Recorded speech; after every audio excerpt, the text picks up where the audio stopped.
Olá pessoal, bom dia para vocês, 7 horas da manhã em ponto, hoje é dia 14 de agosto de 2025, nós estamos começando agora a penúltima edição da semana do Desperta e atravessamos a quarta-feira fatídica, a quarta-feira 13, né? Os réus do Núcleo 1 da trama golpista entregaram as suas defesas prévias, foram mais de 1.200 páginas, todas elas dedicadas a espinafrar o colaborador meia-boca Mauro Cid, e o Bolsonaro diz que nunca golpeou o Brasil, só pensou em alternativas ali, estado de sítio, alguma coisa dentro das 4 linhas da Constituição para cancelar a eleição que ele perdeu, né, e negar a posse ao Lula para que ele pudesse seguir governando como autocrata esse país aqui. Então, este é o quadro, né? Agora os processos desse Núcleo 1 estão livres para chegar até a votação pela primeira turma do Supremo Tribunal Federal, o que pode acontecer a qualquer momento. Basta que o ministro Alexandre de Moraes agora libere o seu voto para que os outros ministros possam se manifestar, uma vez que ele é o relator, né? E a coisa está bem mal parada para o Bolsonaro. Enquanto isso, olha, eu vou dizer uma coisa para vocês, eu acordo todo dia ali, pouco depois das 4 horas da manhã, e é um pouco antes do que seria estritamente necessário se o Brasil fosse um país normal. Por quê? Quando a gente vai dormir, o Brasil é um, quando a gente acorda, invariavelmente, o Brasil é outro. E aí é preciso rapidamente aprender o que está acontecendo, entender o contexto para chegar aqui e não falar nenhuma bobagem, entregar uma informação qualificada para que você possa tocar o seu dia, né? E hoje é um desses dias, assim, quando a gente dorme, as manchetes nos sites dos portais de notícias são umas e quando a gente acorda são outras, né? Que aconteceu hoje. E eu, como sou obrigado a dormir cedo, fui surpreendido hoje pela informação de que o grande império do norte, né, o império do Donald Trump, esse cara que pensa que é o rei da humanidade, vai sancionar as pessoas responsáveis pela elaboração do programa Mais Médicos. Como se sabe, esse programa foi um programa espetacular, com grandes resultados, com grande repercussão social. Pela primeira vez na história, brasileiros que moram na beira de grandes rios da Amazônia, nos igarapés, né, ribeirinhos, pessoas que estão isoladas em áreas rurais recônditas, indígenas também isolados, receberam o atendimento médico no Brasil, né? Esse programa deveria receber um prêmio Nobel, e não sanções e críticas desses nazifascistas abrigados sob o governo Trump. Agora é uma coisa impressionante, porque isso remonta ao ano de 2012. É algo tão antigo, né, que a história pouco se lembra. Infelizmente, deveria se lembrar mais. Falta só o governo Trump mandar restaurar a escravidão no Brasil, né, porque o nível de implicância e de perversidade ultrapassa de qualquer maneira os limites do razoável. E a gente fica aqui pensando, porque todo mundo sabia que quando o Trump fosse eleito nos Estados Unidos, a barra do governo Lula iria pesar lá fora, porque a implicância ideológica é algo impressionante.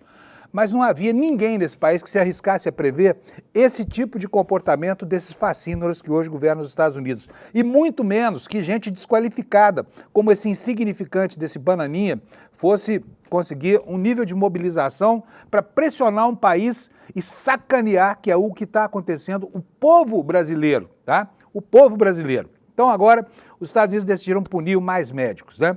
Por quê? Porque supostamente o programa brasileiro contrabandeou mão de obra escrava dos médicos cubanos, o que é uma bobagem, né? Cuba tem um grande número de médicos lá, que inclusive não tem função social lá. Por quê? Porque a população está plenamente atendida.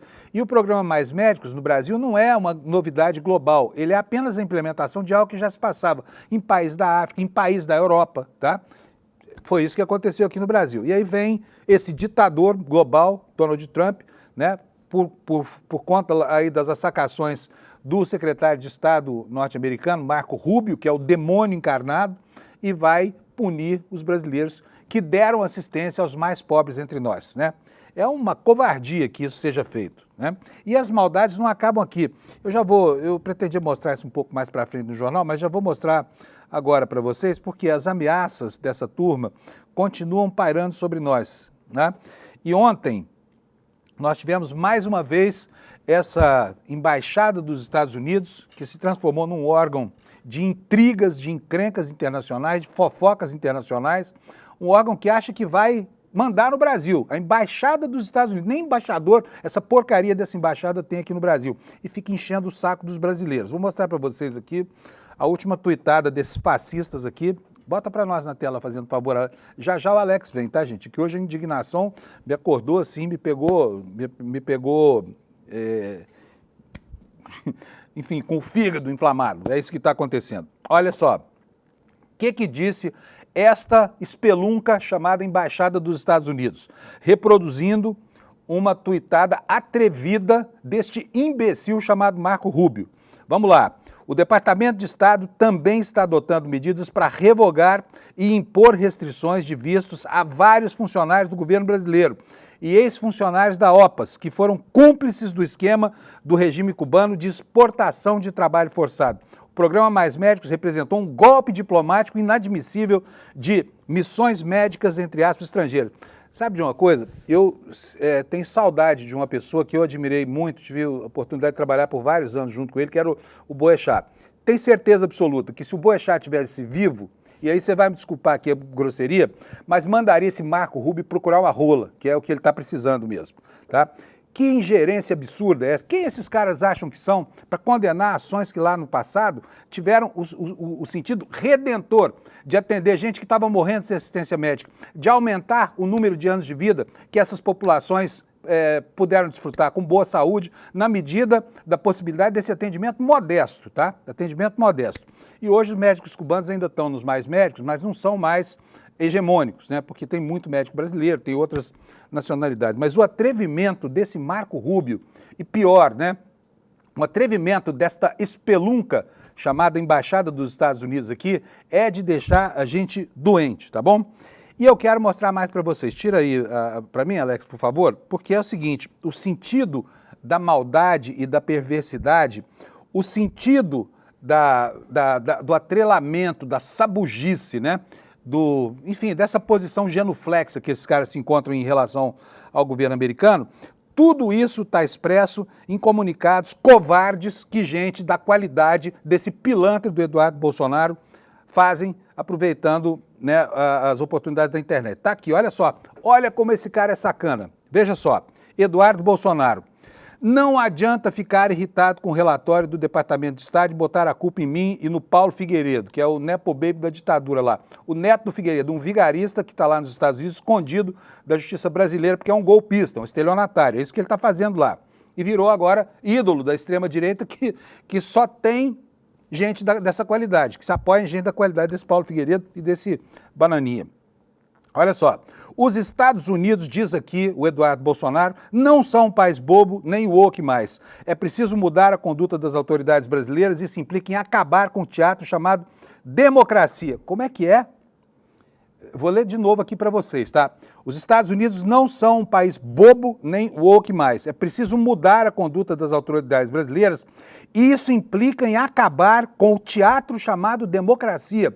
Você entendeu a frase desse animal bípede? Poderia ser um quadrúpede, mas levantou. Vamos lá.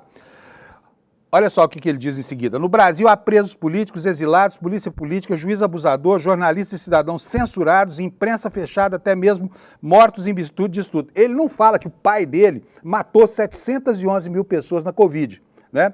E enumera uma série de mentiras aqui que fazem um sucesso danado lá no Quarto Reich norte-americano. Prossegue aqui. Olha agora, porque isso aqui é com você que está me assistindo, tá? É comigo, é com você, é com todos nós.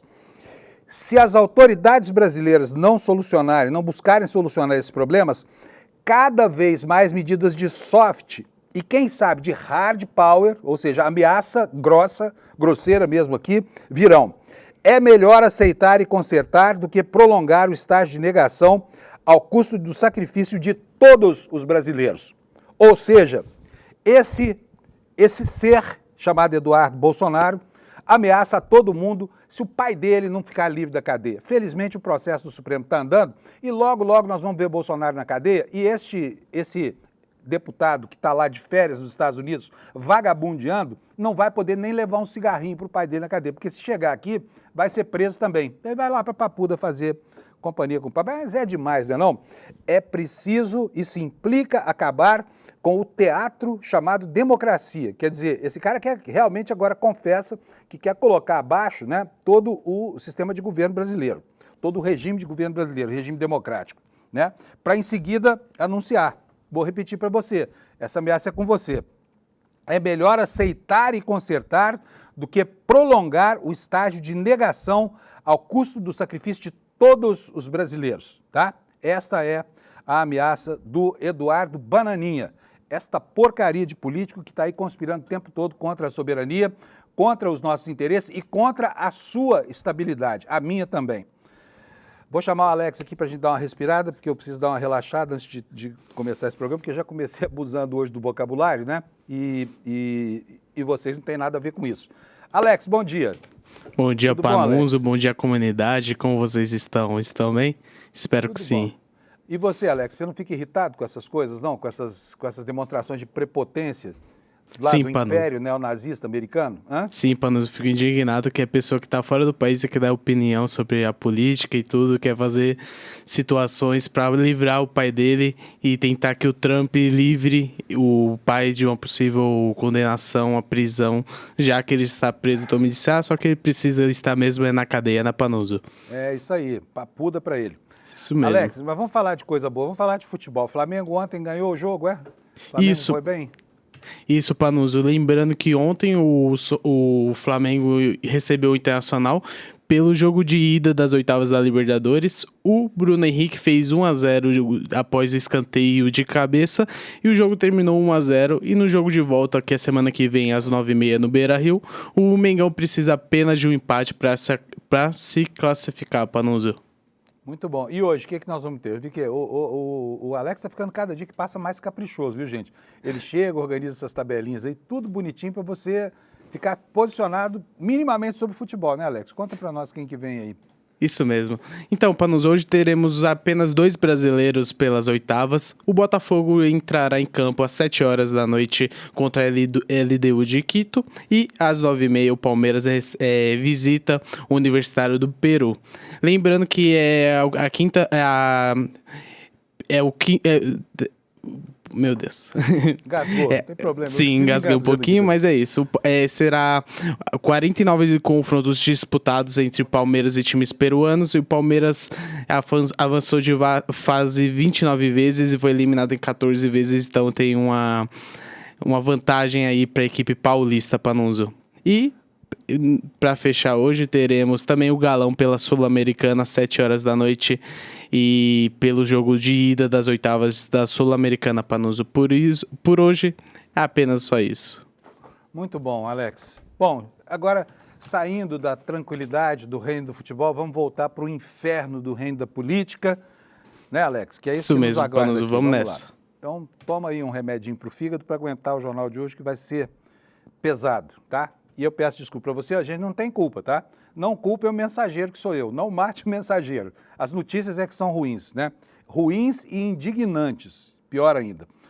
Vou falar da meteorologia aqui rapidamente para vocês, porque hoje, pela primeira vez em muito tempo, né? Não me lembro qual foi a última vez que nós não tivemos aqui um alerta no mapa do INMET de baixíssimas temperaturas. Olha, hoje até o sul do país está livre, né, da influência dessas frentes frias. O que não quer dizer que o frio acabou, mas hoje amanheceu um pouco mais quente aqui em São Paulo. Para quem estava com temperatura de 7, 8 graus, levantar com 12, 14 graus, parece que o verão voltou, né? Então nós temos aqui, olha, chuva na região norte, né? No norte da região norte, na calha norte, um pouco de chuva sobre a região do Médio Amazonas e nós temos chuva em todo o litoral do Nordeste também, dia com muitas nuvens por lá. No sul, dia lindo, gauchada, vocês se preparem para ver o céu azul de novo aí em Porto Alegre, né? E as temperaturas, eu vou falar aqui uma vez mais só dessa área que está sujeita a variações maiores no Brasil, começando lá por Porto Alegre, onde a temperatura mínima foi de 9 graus e a máxima chegará a 16, portanto um dia ainda bem fresco, pessoal todo de blusa o dia inteiro. Florianópolis, céu bonito também, poucas nuvens, temperatura indo de 14 a 20 graus, ainda não vai dar para pegar, até porque as praias de lá são geladas, né, gente? Nesse frio, então. Curitiba, geladeira do Brasil, temperatura foi a 6 graus de madrugada, vai chegar a 15 graus ao longo do dia. Nada que assuste os paranaenses, tá? Aqui em São Paulo, a mínima registrada 10 graus durante a madrugada, a máxima será de 18 graus, portanto, um dia ainda bastante fresquinho. E lá no Rio de Janeiro, temperatura variando de 14 a 22, o que para os fluminenses e os cariocas é muito frio, né? É muito frio. Mas lá em Vitória a coisa já já volta ao normal, 18 graus de mínima, 28 de máxima. Belo Horizonte, tivemos 13 de mínima e vamos a 29 ao longo do dia. Em Campo Grande, 27 graus de máxima, a temperatura mínima foi de 13. Em Goiânia, de 14 a 32 a variação, e em Brasília, de 17 a 29 graus. Portanto, já vai ser um dia bem quente lá em Brasília. No restante do país, dia normal, tá bom? Vamos começar vendo aqui os destaques no noticiário do ICL. Ex-assessor diz que Bolsonaro pediu monitoramento de Moraes só para acertar a agenda. Uma coisinha tranquila. Vê onde é que ele está e quem foi que mandou. Importante nessa informação, porque do monitoramento já se sabia. A novidade que surgiu ontem durante a cariação entre Mauro Cid e Marcelo Câmara foi a confirmação de que quem mandou monitorar foi pessoalmente Jair Messias Bolsonaro. Mas, segundo, né, o depoente, isso era uma coisa feita só para eles acertarem a agenda, porque, afinal de contas, o Bolsonaro sempre quis ter uma conversa pessoal com o Xandão, precisava saber onde ele estava o tempo todo, não é verdade? Ainda temos aqui mais uma manchete, e depois a gente vai entrar nesse assunto com mais profundidade, mas a defesa do Bolsonaro diz que o presidente determinou que houvesse transição e não golpe, né? E o Bolsonaro, que admitiu que houve cogitações golpistas, que ele chama de dentro das 4 linhas da Constituição, mais uma vez pediu a desqualificação da delação premiada do Mauro Cid, né? Uma peça vil, mas com valor suficiente para indicar aqui a confirmação de provas obtidas, inclusive, por outros meios, né? Temos uma notícia muito boa aqui, porque é o seguinte, o Renato Freitas, que é um espetáculo de parlamentar, que é alvo de toda a fúria e selvageria, né, do parlamento paranaense, teve a punição suspensa pela justiça, né? E acabou sendo destaque no jornal The Guardian. Eu vou até ler essa notícia aqui para você, porque essa notícia aqui nos comove, tá? Toda vez que alguém tenta censurar o Renato Freitas, toda vez que alguém tenta cassar o mandato dele, pelos motivos mais vis, ele se sai vitorioso e a gente fica muito orgulhoso dessa atuação cidadã, desse excelente parlamentar. A matéria no ICL Notícias diz que a punição de 30 dias imposta pelo Conselho de Ética da Assembleia do Paraná ao deputado Renato Freitas foi suspensa pelo desembargador Jorge de Oliveira Vargas. Parabéns, desembargador, olha, mandou muito bem, viu? Esse é um desembargador do TJ lá do Paraná, né? E essa decisão foi uma decisão liminar. O Conselho havia determinado a interrupção das prerrogativas regimentais e o afastamento das funções, inclusive a participação em comissões, votações e o uso da tribuna, ou seja, queriam calar a boca do Renato. A pena teve como pretexto a acusação de que o petista teria facilitado o acesso de manifestantes ao prédio da Assembleia Legislativa do Paraná durante protestos contra o projeto Parceiro da Escola. Isso aconteceu em junho do ano passado. No entanto, o desembargador considerou equivocada a aplicação da pena e destacou que não há elementos para caracterizar reincidência. A boa notícia para Renato veio a público ontem, né? Mesmo dia em que ele apareceu como destaque nas páginas do grande jornal britânico The Guardian, tá? Um dos mais importantes do mundo. Numa matéria intitulada The European Capital of Brazil, a capital europeia do Brasil se mobiliza para expulsar um político negro do cargo.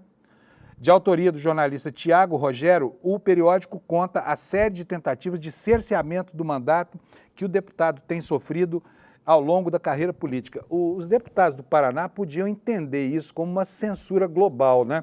E parar de perseguir o Renato Freitas. Ele não vai sair do parlamento, tá? E a cada tentativa dessa de caçar as prerrogativas dele, ele se fortalece. E na próxima eleição nós vamos ter, certamente, o Renato lá em Brasília, né, para assegurar as posições que ele defende com muita honra e com muita dignidade, que certa estirpe de paranaense não engole, tá? Vou voltar aqui para a leitura das notícias na home do nosso site. Aqui a informação de que os Estados Unidos estão revogando visto de funcionários do governo brasileiro por contratação dos cubanos do Mais Médicos, tá? E temos aqui uma informação de que a discussão da adultização e da sexualização de crianças está andando no parlamento e o Mota vai discutir nessa quinta uma urgência para o projeto de lei que visa proteger crianças online. Agora, preciso dizer aqui para vocês que os neonazistas brasileiros estão indignados, eles perderam a bandeira da pedofilia e agora passaram a defender a liberdade de expressão para pedófilos. A gente falou bastante disso aqui no dia de ontem, e é impressionante ver como cai a máscara dessa gente, né? como eles desistiram dessa história quando a pedofilia passa a ser discutida com seriedade também pelo campo progressista, que, aliás, nunca tolerou pedofilia, né? Mas, enfim, eles perderam o direito de falar essa bobajada toda que repetiram ao longo dos anos, de mamadeira de piroca, banheiro unissex em escola, professores ensinando alunos a serem gays. E tudo. Olha, tudo isso caiu por terra porque os grandes defensores da tese da castração química, essa coisa toda, estão calados. Eles estão quietinhos, eles não sabem o que fazer, sabe? Quando a pedofilia passa pelo filtro, né, da boa política brasileira. E aqui é preciso elogiar o Hugo Motta. Nesse aspecto, está trabalhando direitinho, tá? Aliás, não é só nesse aspecto, não, tem mais. Vou mostrar aqui para vocês também uma manifestação dele ontem. Entendo aqui a dificuldade. Por quê? Porque essa crise toda com o governo americano acabou colocando lado a lado a maior parte do Congresso brasileiro e a totalidade do governo, né? E também a totalidade do judiciário. E as bravatas, as ameaças, isso tudo, elas acabam funcionando como um elemento aglutinador da política brasileira. E o Hugo Motta ontem fez um comunicado, você vai ver aí na sua tela agora, deixa eu colocar aqui para vocês. Olha só, o que o Hugo Motta falou? Vamos ler aqui comigo. Reconheço a importância da MP do governo federal para proteger os nossos setores produtivos diante das tarifas excepcionais impostas ao Brasil. Há causas que devem transcender as preferências partidárias ou ideológicas. Aqui no Parlamento, somos parceiros do Brasil. Respondemos à situação prontamente com a aprovação da Lei de Reciprocidade Econômica. Nosso empenho por soluções que protejam empresas, trabalhadores e consumidores brasileiros seguirá inabalável.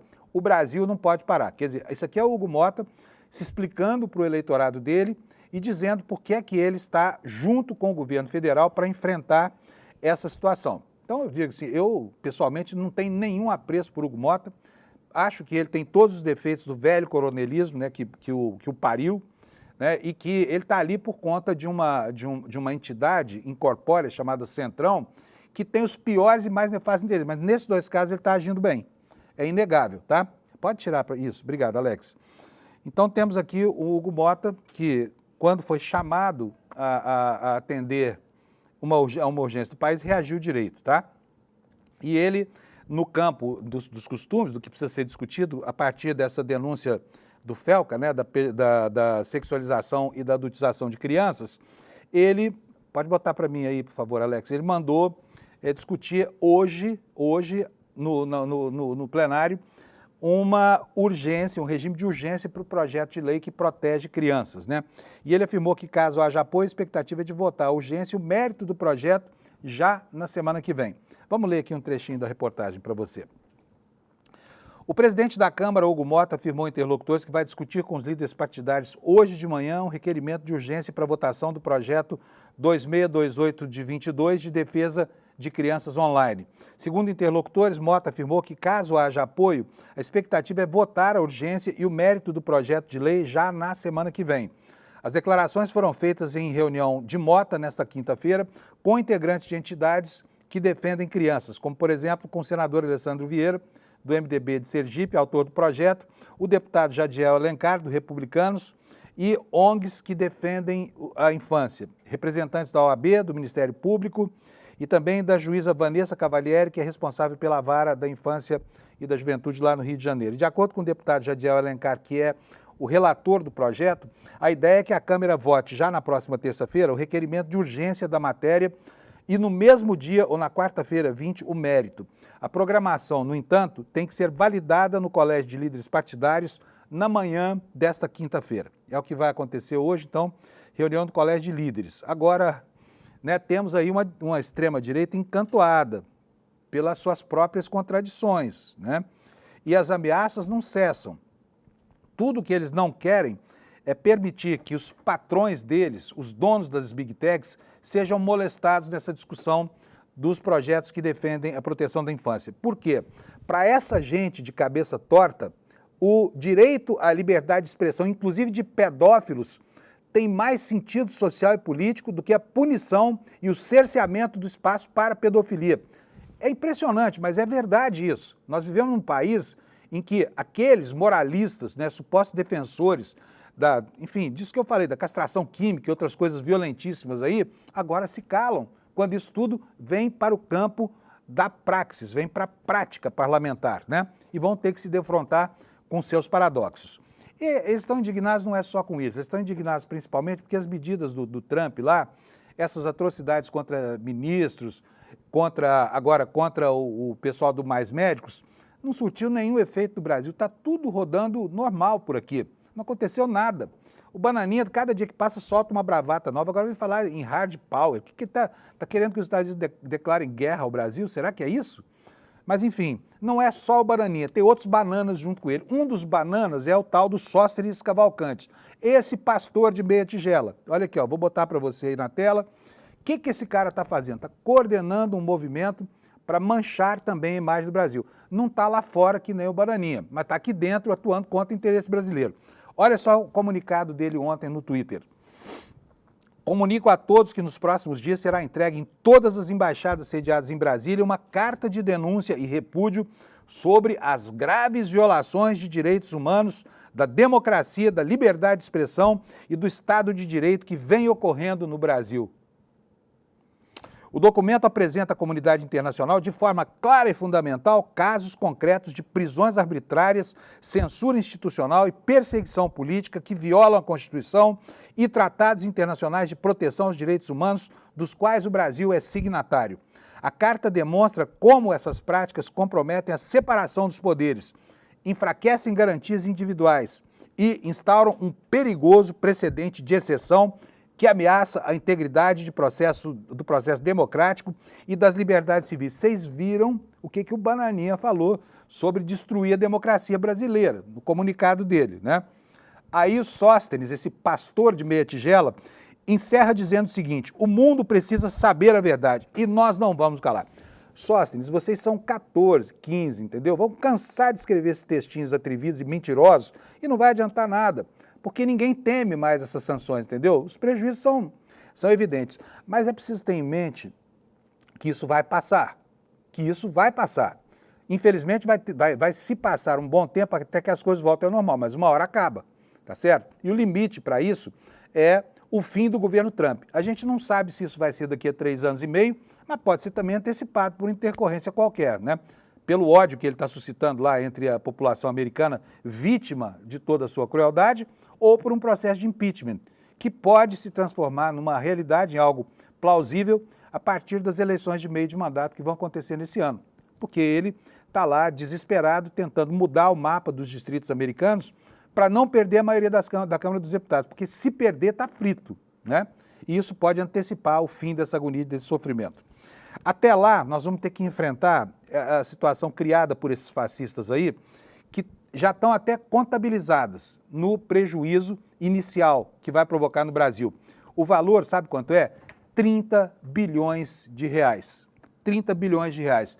Mas não vai ficar só nisso, e todo mundo sabe disso. Por que eu estou falando 30 milhões de reais? Porque ontem o presidente Lula anunciou, vou até mostrar para vocês aqui na manchete do Brasil de Fato. Eu gosto de mostrar manchetes que ilustram aqui os assuntos sobre os quais nós estamos falando. Então vamos lá. Lula anuncia crédito de 30 bilhões para enfrentar o tarifaço de Trump. Confira as medidas. E aqui a matéria passa a tecer aqui as informações sobre como é que os prejudicados por essa empreitada do Bananinha e do Trump e do Bolsonaro, porque vamos dar o nome certo para os bois certos, né? Como é que os afetados vão ter acesso a esse dinheiro? 30 bilhões, hein, gente? Devia cobrar isso do Banana lá, vocês não acham, não? E tudo mais que vier pela frente aí, né? E mais a nossa agonia de enfrentar essa situação. A manchete diz o seguinte, olha, o governo Lula apresentou nessa quinta-feira a medida provisória contendo o plano de contingência para enfrentar os impactos das tarifas de 50% impostas pelos Estados Unidos a produtos brasileiros. O anúncio foi feito pelo presidente da República, Luiz Inácio Lula da Silva, em uma cerimônia no Palácio do Planalto, com a presença de representantes dos setores exportadores, quase todos os ministros do governo e os presidentes do Senado, Davi Alcolumbre, e da Câmara, Hugo Mota. A equipe do governo está passando a bola para o Congresso Nacional, disse o presidente aos chefes do Poder Legislativo. Sob o nome de Brasil Soberano, o plano contempla o adiamento da cobrança de impostos e contribuições federais das empresas que foram impactadas, além da devolução de tributos sobre as importações de componentes que eventualmente tenham sido pagos por empresas exportadoras. Isso aqui funciona assim, chama de drawback. As empresas, hoje a produção está descentralizada pelo mundo, né?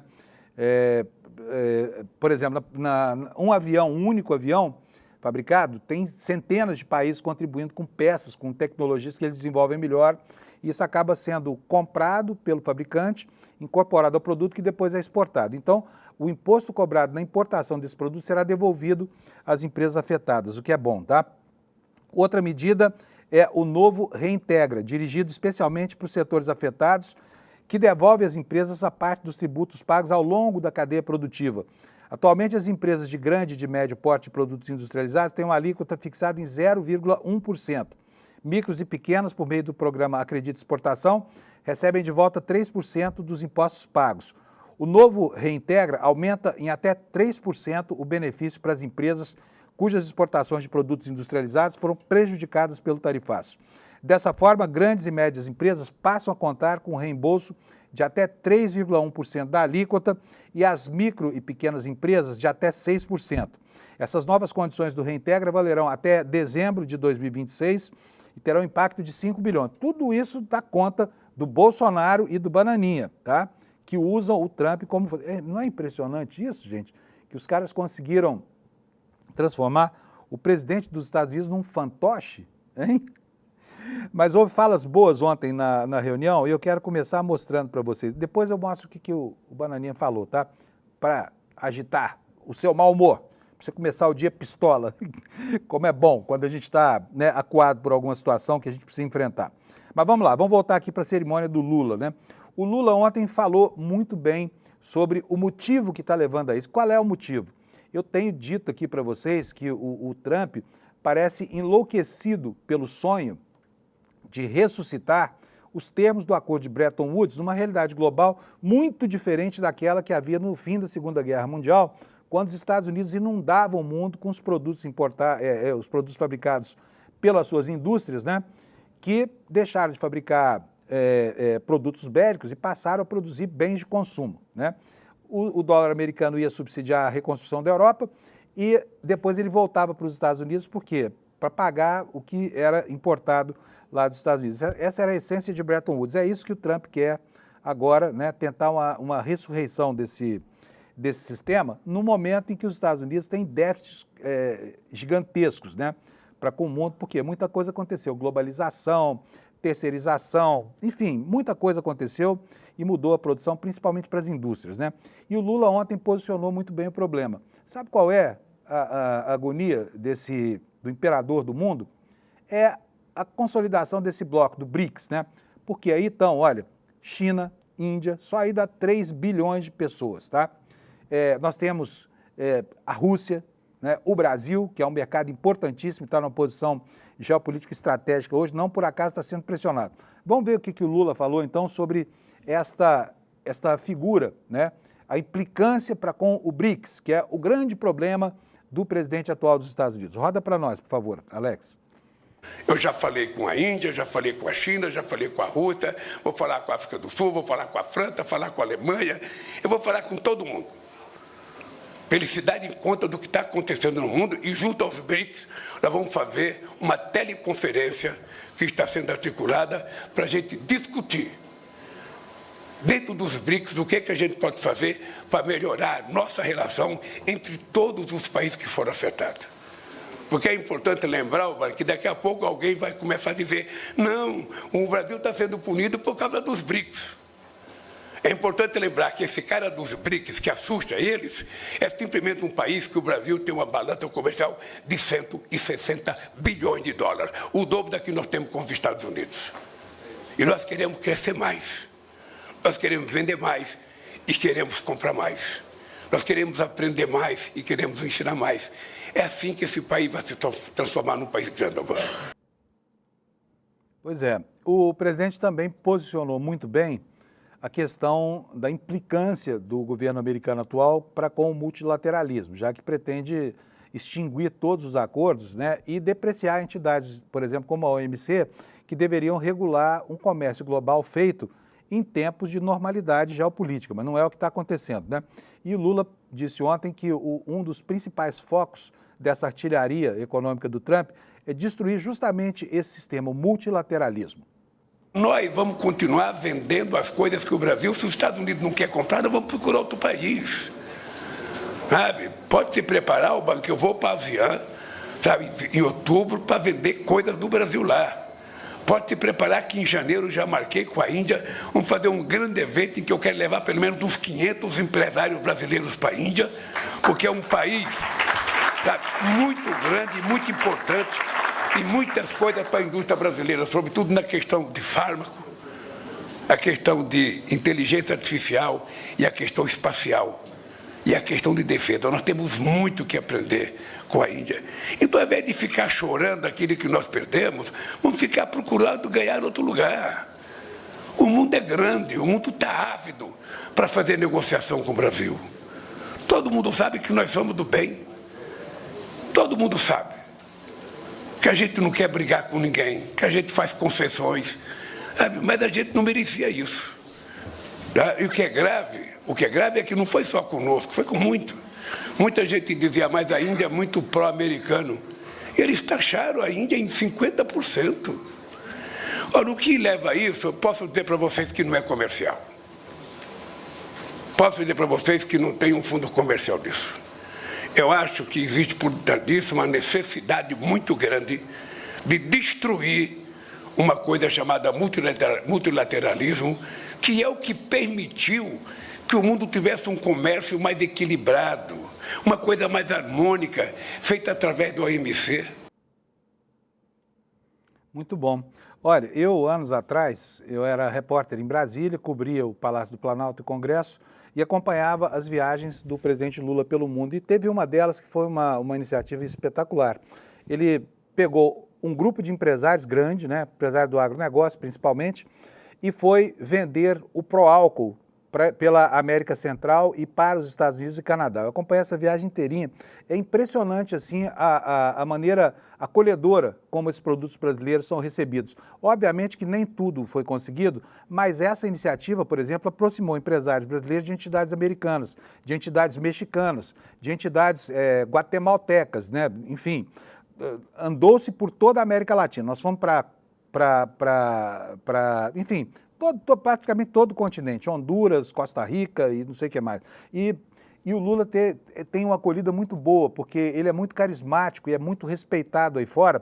E sob o guarda-chuva dele, os empresários brasileiros conseguem, né, um acolhimento que abre negócios, que abre efetivamente fronteiras, né? Então vai voltar essa figura do Lula Mascate, aí, reunindo centenas de empresários, colocando lá no avião da presidência e incentivando a realização de eventos de natureza comercial aí pelo mundo, para aumentar network, aumentar negócio e tudo mais. É muito importante nesse momento isso. E as consequências, para quem nos censura e para quem nos atrapalha, já começam a acontecer. Se você tiver a oportunidade, depois pegue o seu Instagram e procure por postagens de brasileiros que moram lá nos Estados Unidos reclamando do preço da comida, né? Imagina o que é pagar 60, 70 dólares o quilo de carne de segunda, né? A carne brasileira, que começa a faltar lá na mesa dos americanos, agora ainda a título de movimento especulativo, mas a inflação na mesa do americano também poderia ser colocada na conta do bananinha e dos bananões lá norte-americanos, né? Que estão punindo o consumidor americano, cobrando dele essas tarifas, né? Mas o Lula também falou no evento de ontem sobre direitos humanos. Vamos ver o que foi que ele disse. Nossos amigos americanos, toda vez que eles resolvem brigar com alguém, eles tentam criar uma imagem de demônio contra as pessoas que eles querem brigar. É assim com a América Latina, é assim com o mundo árabe, é assim com os russos, é assim com o país asiático.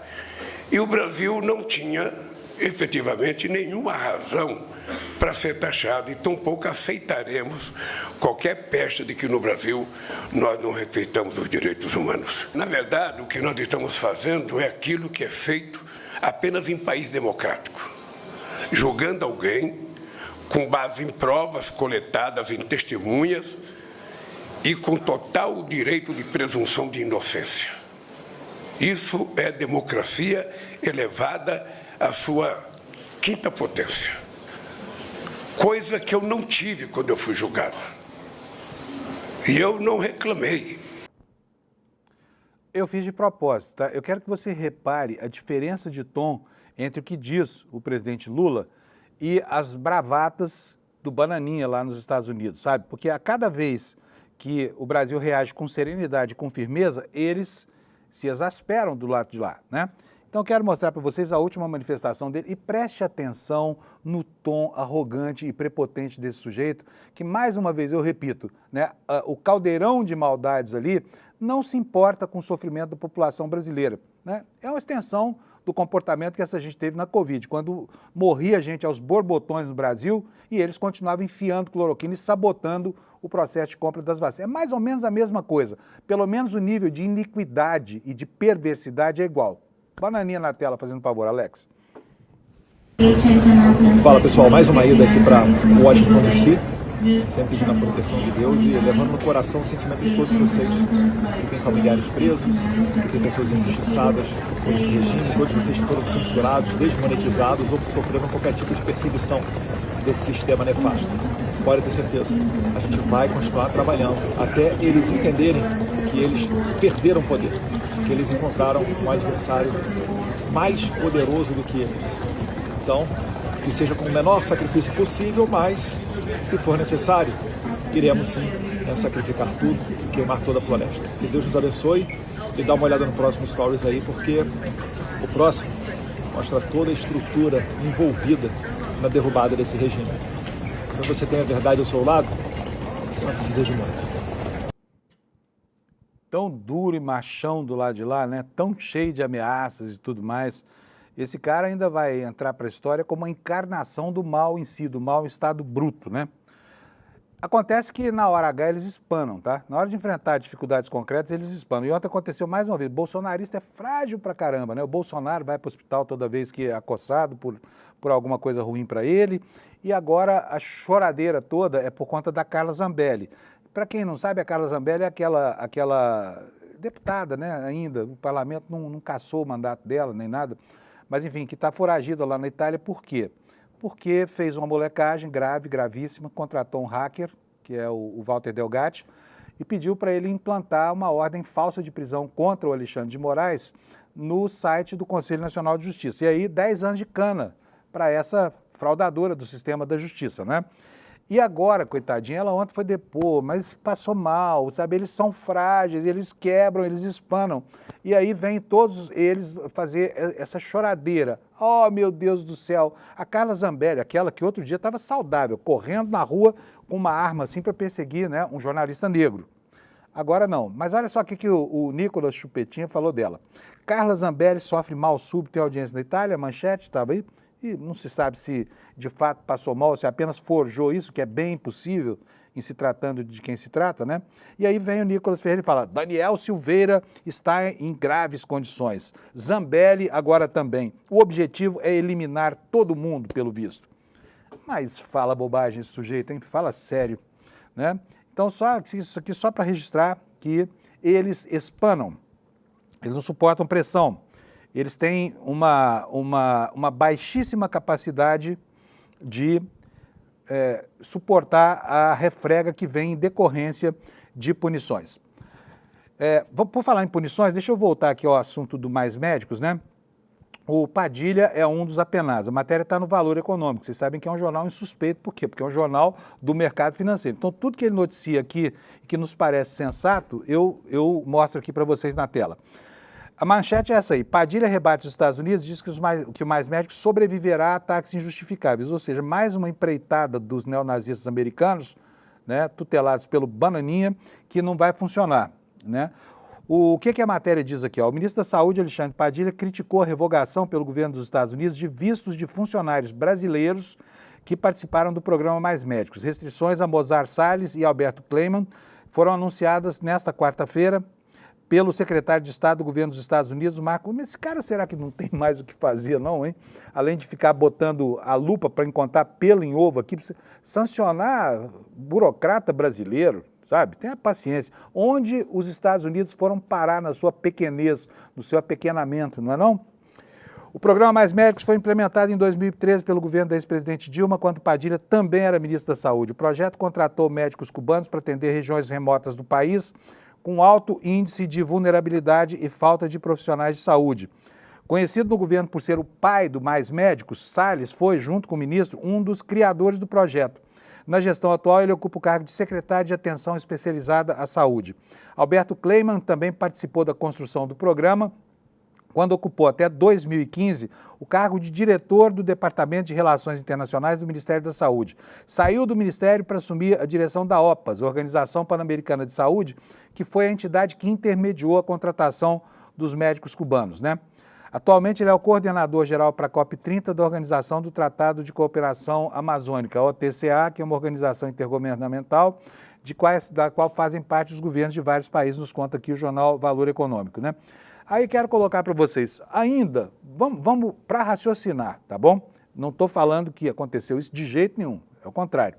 Mas vamos supor que esses funcionários que estão sendo punidos agora tivessem cometido algo lá em 2012, quando estavam formulando Mais Médicos aqui, que tivessem cometido de fato algum crime, desviar dinheiro público, essa coisa toda.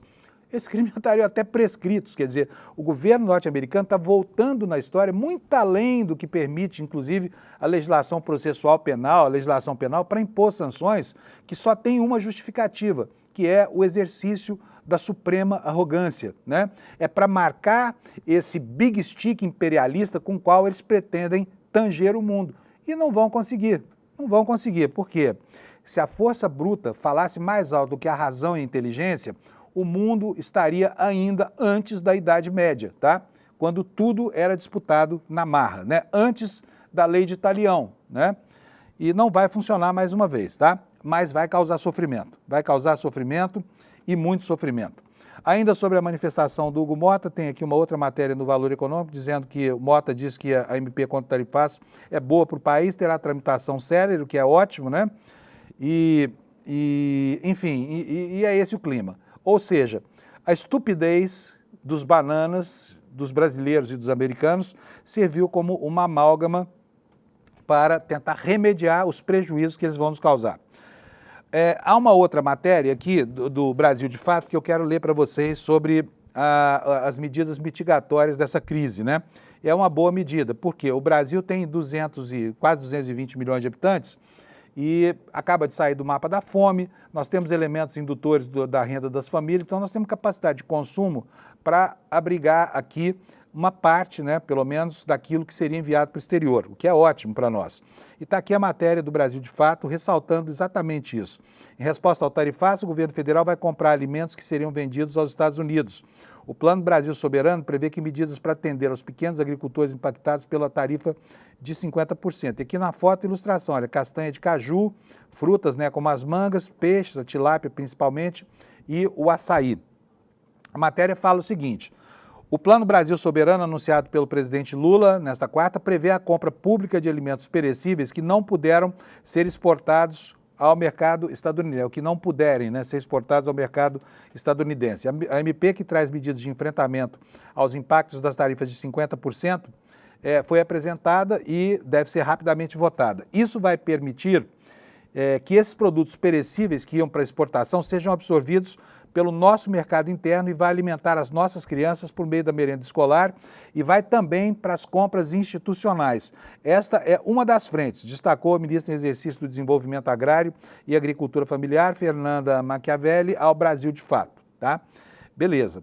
Agora, gente, isso pode ter, inclusive, essa recusa aos produtos brasileiros, pode ter, inclusive, um reflexo positivo na inflação aqui no Brasil, tá? Já que o nosso dragão aqui interno é a inflação, já que o Banco Central usa a inflação como justificativa para engordar cada vez mais os banqueiros, o efeito do pacote do Trump pode ter saído pela culatra, tá? Olha aqui, ó, analistas veem impacto, bota para mim na tela, por favor. Boa. Analistas prevêem impacto favorável na inflação brasileira em 2025, o cenário é incerto no futuro, mas para cá, para este ano é bom. Vamos ver o que nos diz aqui a reportagem do G1. O tarifaço implementado pelo presidente dos Estados Unidos, Donald Trump, a produtos brasileiros com alíquota de 50% tende a conter a atividade e gerar um impacto baixista na inflação deste ano, mesmo que de forma moderada. Para 2026, porém, o cenário é incerto e pode até mesmo haver pressão inflacionária. Mas para 2025 é certo que isso não vai acontecer. Aí o G1 foi ouvir analistas econômicos, né? E diz o seguinte, ó, com o tarifaço imposto pelos Estados Unidos a uma extensa lista de produtos brasileiros, café, carnes, máquinas, equipamentos, frutas, peixes, entre outros, a tendência é de que os preços de alguns produtos caiam, principalmente aqueles que não encontrarem novos mercados no exterior, que vão ser despejados aqui no mercado brasileiro. A lógica é de que a produção seria destinada aos Estados Unidos ou parte dela, e isso acaba ficando agora no mercado interno. Com o aumento da oferta, a tendência é de que eles fiquem mais baratos, né? E aqui eu vou nominar aqui alguns dos especialistas ouviram por eles, porque as análises são bem interessantes. Gustavo Cruz, estrategista-chefe da RB Investimentos, diz que há um consenso de que os preços vão ficar menores este ano, principalmente dos itens mais afetados pelo tarifaço do Trump. A questão de frutas e peixes, esses sim vão tentar colocar o máximo do mercado doméstico e a gente já vê relatos de preços menores. Realmente a gente deve sentir. Ovos também devem ficar um pouco mais baratos, avaliou o Gustavo Cruz, da RB Investimentos. E aqui, eu quero chamar a sua atenção, eu vou ao supermercado, passo quase todo dia no supermercado para comprar alguma coisa, né? E tenho prestado atenção justamente a esses produtos, tá? A manga, a tilápia. Repara se na próxima compra você não encontrar preços muito favoráveis. Procure por esses produtos aí que você vai estar dando uma ajuda, ainda que indireta, a um segmento da atividade econômica que foi prejudicado aí pela crueldade do Donald Trump, né? Bom, isso melhora um pouco as coisas, facilita, mitiga um pouco as consequências do tarifaço do Trump? Ajuda, né? Os próprios economistas estão falando, né, que esse acolhimento desses produtos pelo mercado interno e a destinação a outros importadores, isso vai ajudar o Brasil. Mas o agro continua cerrando fileiras contra algumas coisas muito importantes aqui, e não arrefeceu os ânimos de combate por exemplo, aos vetos do Lula, né, ao pacote da maldade, sobre o licenciamento ambiental, o projeto da devastação, né? O que diz aqui essa matéria do UOL, está no site do UOL hoje? O agro quer derrubar os vetos de Lula ao licenciamento ambiental e quer fazer isso antes da COP30, tá? Daqui a 3 meses. A bancada do agronegócio não pretende esperar a COP30 para derrubar os vetos de Lula ao projeto que criou novas regras para o licenciamento ambiental. A lógica é não legitimar o discurso de que haverá danos à natureza. Um parlamentar declarou ao UOL que deixar a votação dos vetos para depois do evento reforçaria o discurso de ambientalistas de que as mudanças no licenciamento afrouxam a preservação da fauna e da flora brasileira. O agro acredita que será alvo de reclamações, não importa o que venha a acontecer. Derrubar os vetos de Lula, então, seria uma forma de municiar a bancada ruralista de um argumento moral para enfrentar a batalha da comunicação. Esperar a realização da COP30 seria visto, então, como rendição. Além do fato óbvio, né, de que isso aumentaria as pressões contra a derrubada dos vetos, né? E, bom, vamos tocar aqui. Eu preciso falar para vocês aqui da entrega das defesas, ontem pelos réus da trama golpista no Núcleo 1, né? Temos aqui uma matéria no UOL, defesas atacam Cid, usam 1.183 páginas para pedir absolvição ao Supremo Tribunal Federal. As defesas do núcleo crucial da ação que apura tentativa de golpe usaram em mais de 1.000 páginas de argumentação a delação do tenente-coronel Mauro Cid, o cerceamento de defesa e a falta de acesso a provas para pedir a absolvição nas alegações finais enviadas ao Supremo Tribunal Federal. Vocês veem que eles ficaram sem argumentos, né? Aliás, chama a atenção em todo esse processo o fato inquestionável de que ninguém tentou negar a ocorrência de golpe, né? No máximo, a defesa do Bolsonaro alega que houve cogitações. Hoje os jornais estão chamando de brainstorm do golpe, né? Mas, enfim, o Bolsonaro não diz, a gente ia golpear. Disse, não, eu ia fazer o estado de sítio se conseguisse, tudo como manda a lei, porque essas medidas de exceção estão ali constituídas, estão contidas no texto da Constituição brasileira, né? O UOL faz aqui uma digressão sobre isso, sobre o documento, que é um documento muito extenso, chega à conclusão. Mauro Cid foi citado 260 vezes, quer dizer, uma vez a cada 4 ou 5 páginas aparece lá o nome do Mauro Cid. O ex-ajudante de ordens do presidente foi citado por Bolsonaro, Braga Neto, Alexandre Ramagem, Almir Garnier, Anderson Torres, pelos generais Augusto Heleno e Paulo Sérgio Nogueira. Bolsonaro, Braga Neto e Garnier pediram anulação da delação de Cid. Entre outros motivos, as defesas alegam coação, ausência de voluntariedade, relatos contraditórios e inconsistentes. Em março, a primeira turma do Supremo Tribunal Federal, já havia validado por unanimidade a delação do Cid. Portanto, esse argumento morreu, não vai servir de nada nessa tentativa de livrar o Bolsonaro, né? Gente, eu preciso chamar a atenção de vocês para um assunto que está tramitando lá em Brasília, na moita, na miúda, porque a imprensa não dá nenhum tipo de destaque para isso. E havia ontem, no site do Correio Brasiliense, uma matéria, eu tenho recebido aqui, tem sido instado pelo meu amigo Zé Carlos Farias, para abordar esse assunto aqui, só que como ele está muito fora da pauta do noticiário, eu não tenho feito isso, que é a tramitação da PEC 65. Vou introduzir hoje, porque não tem mais tempo, e amanhã eu falo mais sobre isso. A PEC 65 é a que prevê um novo regime jurídico para os funcionários do Banco Central. Uma parte continuaria no atual regime, né, como funcionário público mesmo, e outra parte seria contratada como CLT. Acontece que esse projeto tem várias e várias implicações, tá?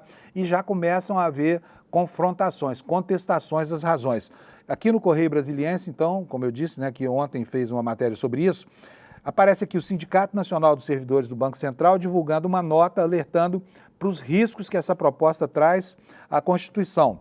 Ela trata da autonomia financeira e orçamentária do Banco Central. Entre as preocupações da entidade está a possibilidade de o PIX deixar de ser gratuito caso a autoridade monetária passe a ter uma natureza jurídica de direito privado. Então, vamos prestar atenção a essa PEC 65 nos próximos dias, né? Porque ela nos coloca elementos de muita preocupação, mas muita preocupação mesmo, né? Tivemos também ontem a aprovação do nome indicado pelo Lula para o Superior Tribunal Militar, né? A advogada Verônica Sterman, ela foi aprovada pelo STM e o Senado aprovou ontem a indicação dela, né, para presidente do Supremo Tribunal Federal. O nome de Verônica Sterman foi aprovado por 51 votos favoráveis e 16 contrários. A advogada precisava de 41 votos de apoio entre os 81 senadores. E até um filho do Bolsonaro, né, o Flávio Bolsonaro, elogiou a indicação. Disse que conversou com ela nos corredores e mudou de opinião sobre a advogada, pediu que ela seja juíza. Então, passou, né, depois de meses de uma procrastinação, acabou passando o nome dela, né? E quero mostrar para vocês aqui também, antes de encerrar o jornal, notícia do Platô BR, mostrando com quem que o governador Tarcísio de Freitas anda se encontrando. Com quem? Com o Latino, tá? Latino. Olha onde a campanha antecipada leva o sujeito. Olha aqui, ó, festa no AP. Quem é que estava lá nessa festa do AP aqui? Cantor de funk, né? O Latino. Eu lembro dessa música dele, Festa no AP, só de nenhum outro, mas o cara é popular. Dono de hits como Festa do AP, Renata Ingrato, cantor latino, recebeu na noite da terça o governador de São Paulo para um encontro na casa dele, no Jardim Europa, em São Paulo, com empresários da música e do varejo.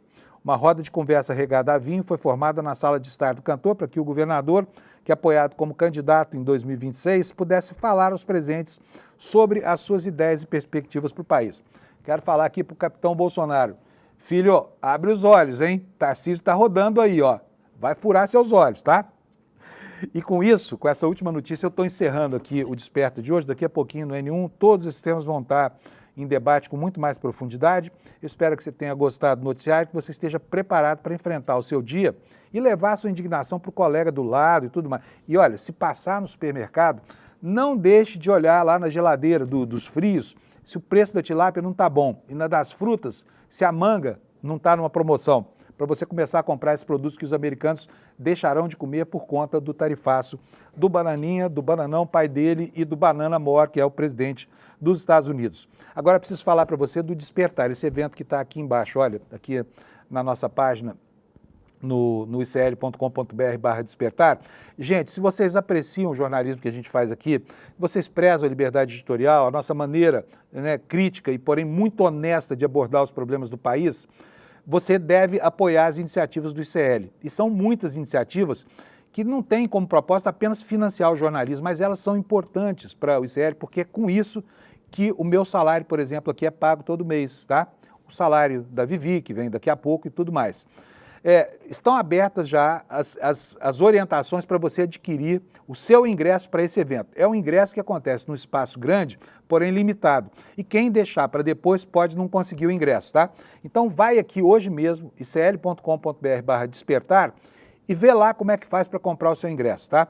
Vai valer super a pena. Vocês vão se encontrar conosco, com toda a equipe do jornalismo lá, com a equipe econômica do ICL e com celebridades do cenário econômico e político que vão estar lá para receber por você, para discutir a situação do Brasil e apontar um caminho para aqueles que querem empreender, tá? E para aqueles que precisam reforçar a sua musculatura e os nervos para enfrentar as situações que o Brasil vem enfrentando. Um abração para você, obrigado pela sua audiência. A gente volta amanhã, sexta-feira, para ver o que sobrou desse país aqui. Tchau, obrigado pela audiência. Tem gente que ainda acredita que o Bolsonaro e a turma dele é simplesmente um bando de maluco que gosta de pegar o microfone e falar um monte de besteira. Agora, será que quando ele faz os ataques às urnas, quando ele faz os ataques ao STF, quando ele faz os ataques, né, aos líderes de partidos e ideologias que não são a dele, será que isso tudo sai da cabeça dele na hora? Ou será que existe um método? Será que existe um programa para poder minar e, no final das contas, destruir uma democracia? A melhor pessoa do mundo para nos ensinar sobre isso é Daniel Ziblatt. Ele é professor de Harvard e escreveu o best-seller Como as Democracias Morrem, livro que atingiu o primeiro lugar em quase todos os países do mundo democrático. Ele, Daniel Ziblatt, vai dar uma aula com exclusividade para o ICL no dia 28 de agosto. Uma chance única da gente poder aprender com um dos maiores intelectuais do mundo de graça. Aprender com um dos melhores professores do mundo de graça. Com tudo ali fácil para a gente poder entender, não tem outro lugar, é só no ICL.